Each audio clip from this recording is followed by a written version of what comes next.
Welcome back to another video. आज हम देखेंगे कि राइटिंग स्टाइल क्या होना चाहिए और किस टाइप के क्वेश्चन में किस तरह से हम आंसर कर सकते हैं। हमारे एचपीएससी के जो असिस्टेंट प्रोफेसर की वैकेंसीज आई हुई हैं उसमें हम ज़्यादा मार्क्स कैसे गेन कर सकते हैं। मान लीजिए ये हमारा एक छोटा सा क्वेश्चन लेके चले हम। Why do western coast is devoid of delta and have so good natural ports, यानी कि जो हमारी वेस्टर्न कोस्ट है इंडिया की, वहां पे डेल्टा क्यों नहीं बन पाए। पहला क्वेश्चन तो ये है। और दूसरा क्वेश्चन है कि उसमें इतने अच्छे जो नेचुरल पोर्ट्स हैं ना वो कैसे बने हुए हैं। आइए देखते हैं इसमें। पहली बात कि जो ना इसमें लिखना है वो आपको कैसे लिखना है, ये तो है आपकी इसका आंसर, लेकिन इसमें आपको एक तो डायग्राम छापने हैं। हर एक जो ज्योग्राफी का आंसर होगा ना उसमें डायग्राम कंपलसरी मान के चाहिए। अगर वो थ्योरेटिकल क्वेश्चन है तो आप उसमें फ्लो चार्ट या फिर कुछ ऐसा ऐड ऑन करने की कोशिश कीजिए जिससे कि ना आंसर अट्रैक्टिव दिखे। कम लिखिए लेकिन मैनेजमेंट के साथ लिखिए, मतलब उसमें पैराग्राफ ज्यादा ना हो, पॉइंट टू पॉइंट बात हो और डायग्राम्स होने ही चाहिए हर एक क्वेश्चन में अगर आप ज्योग्राफी स्ट्रीम से हैं तो। आइए देखते हैं इसका आंसर क्या होगा। कि इसमें है fast and small rivers meeting to the Arabian sea at their mouth and this fast speed does not allow deposition of sediments along the coast. Therefore, western coast of India is devoid of deltas. इसमें क्या आगे रखा है कि है ना, जब western coast पे डेल्टा क्यों नहीं बनते हैं, क्योंकि उसमें एक तो जो है ना रिवर्स है ना वो छोटे हैं, उनमें वॉल्यूम ऑफ वाटर इतना नहीं है। प्लस वो जो हमारा वेस्टर्न घाट्स हैं वो इतनी स्टीप स्लोप है ना अरेबियन साइड से, जो अरेबियन सी की साइड फेसिंग जो उसकी स्लोप है वो बहुत ज्यादा स्टीप है। इस वजह से वो बहुत तेजी से जो वाटर है वो नीचे जाता है उन रिवर्स का। सो ना वो पानी रुक नहीं पाता है और उस वजह से वो डेल्टा का निर्माण नहीं कर पाती हैं, सीधी ही जाके जो सी है हमारा ओशन है उसमें जाके मिल जाती हैं।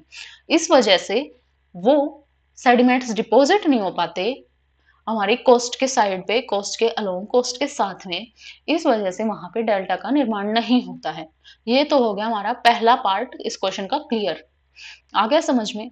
उसके बाद हम देखते हैं नेक्स्ट पार्ट।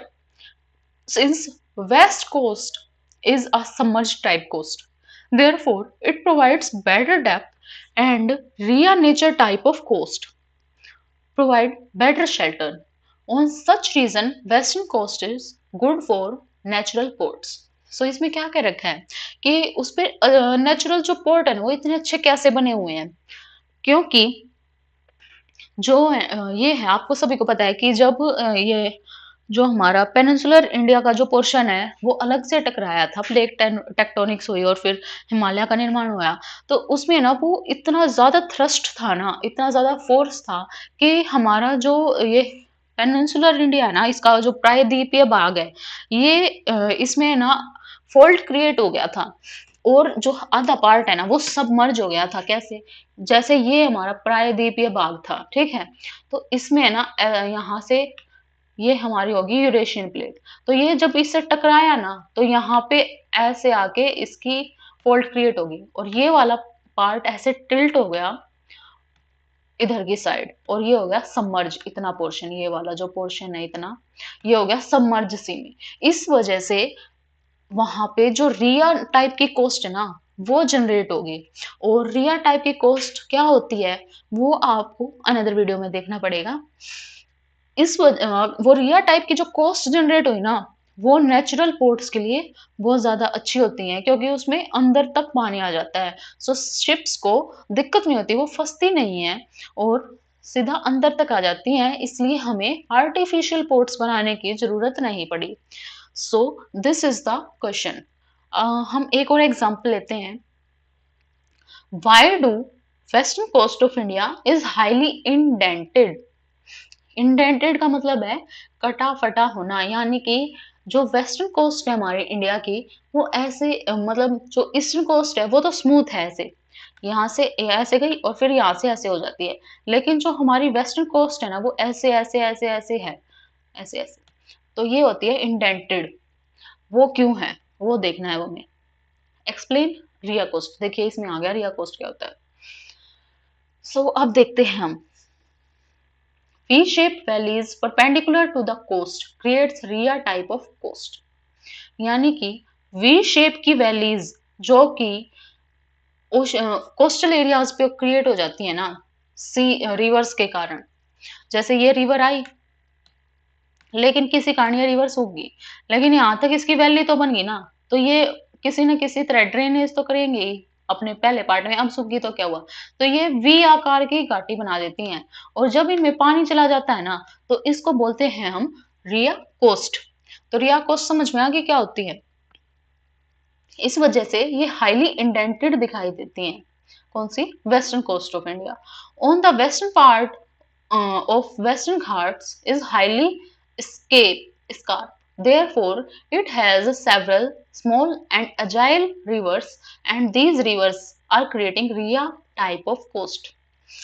वही बात आ गई कि जो हमारी ये वाली है ना, वो ऐसे टिल्ट होके फोल्ट होके जब उसका समर्ज हुआ ना, तो ऐसे स्टीप दीवार के जैसी खड़ी होगी। इस वजह से एक तो इधर की साइड है ना, जो रिवर्स हैं ड्रेन हो रही हैं, जो वो एक तो स्मॉल हैं, मतलब इतनी लंबी चौड़ी रिवर्स हैं, जैसे गंगा है या गोदावरी और नदी है, उन जितनी बड़ी नहीं है, पहली बात। दूसरी बात, वो हालांकि स्मॉल है, लेकिन वो स्टीप होने के कारण जो वेस्टर्न घाट्स हमारा वो स्टीप हो गया। इस साइड तो है ग्रेजुअल स्लोप, और इस साइड जैसे ही आते हैं ना, वैसे ही स्टीप एकदम दीवार के जैसे वो है, इनकी ढलान स्टीप ढलान है। और उस वजह से जो रिवर्स है ना, उनका जो फ्लो है वो बहुत ज्यादा तेज हो जाता है, और बहुत ज्यादा तेज होने के कारण आपको पता है कि उसमें वी शेप की घाटी का निर्माण होता है, यानी कि वो ऐसे हेडवर्ड इरोजन करते हुए चलेंगी। उस वजह से एक तो कोस्ट जो है वो कटी फटी हो जाती है, इंडेंटेड हो जाती है, और उसी वजह से जो रिया कोस्ट का निर्माण होता है, और उसी वजह से हमारे उस पे नेचुरल पोर्ट्स बने हुए हैं। हमें आर्टिफिशियल पोर्ट्स ज्यादा बनाने की जरूरत नहीं पड़ी है। आर्टिफिशियल पोर्ट्स हम कहाँ बना रहे हैं ज्यादा, इधर ईस्टर्न कोस्ट के साइड में, ठीक है। तो ये था हमारा क्वेश्चन, और ये आपको डायग्राम समझ में आ गया होगा। तो ये जो डायग्राम है ना, ये ध्यान रखना है कि आपको ऐसे बॉक्स में बनाने हैं, और छोटे बनाने हैं, लेकिन क्लियर बनाने हैं, साफ, ठीक है। अब हम नेक्स्ट देखते हैं कल, ठीक है।